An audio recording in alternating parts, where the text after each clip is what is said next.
ஓம் சாந்தி. அவ்யக்த சமிகை 20 अगस्त 2026 बाबा महा वाक्य। संगम युग पर बाप दादा ने सभी बच्चों को पहला व्रत दिया है, संपूर्ण पवित्र भव। பாபா சொல்றாங்க, சங்கம யுகத்தில் பாப் தாதா அனைத்து குழந்தைகளுக்கும் முதலில் இந்த ஒரு விரதம் அல்லது வரதானம் கொடுத்திருக்கிறார், சம்பூர்ண தூய்மையானவர் ஆகுங்கள்। ये पवित्रता का व्रत सिर्फ ब्रह्मचर्य का व्रत नहीं है, लेकिन ब्रह्मा बाप समान हर बोल में पवित्रता का वाइब्रेशन समाया हुआ हो।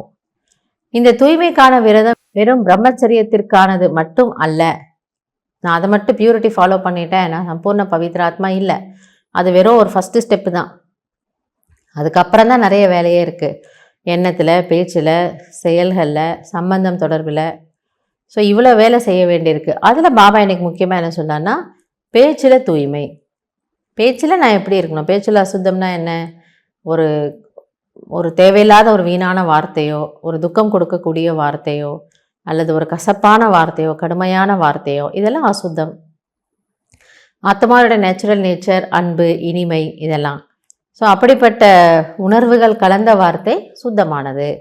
எனவே பேச்சில் கூட நீங்கள் பிரம்மா பாபாவை போன்று சமமானவர் ஆகுங்கள்। ஹர் சங்கல்பமே பவித்ரதா கா மஹத்வ ஹோ।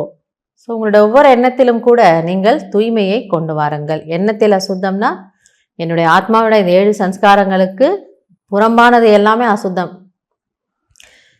அமைதியாக இருக்கணும், சக்திசாலியாக இருக்கணும், அமைதி, சுகம், சக்தி, தூய்மை, ஞானம், மகிழ்ச்சி, இதெல்லாம் தான் நம்முடைய குணம். இதிலிருந்து நீங்கள் எங்கெல்லாம் மாறுறீங்களோ அது எல்லாமே அசுத்தம். எனவே என்னுடைய எண்ணங்கள் கூட இந்த கோட்டுக்கு உட்பட்டு இருக்கணும்। हर कर्म में कर्मयोगी जीवन का अनुभव हो, इसको कहा जाता है ब्रह्मचारी सो ब्रह्माचारी।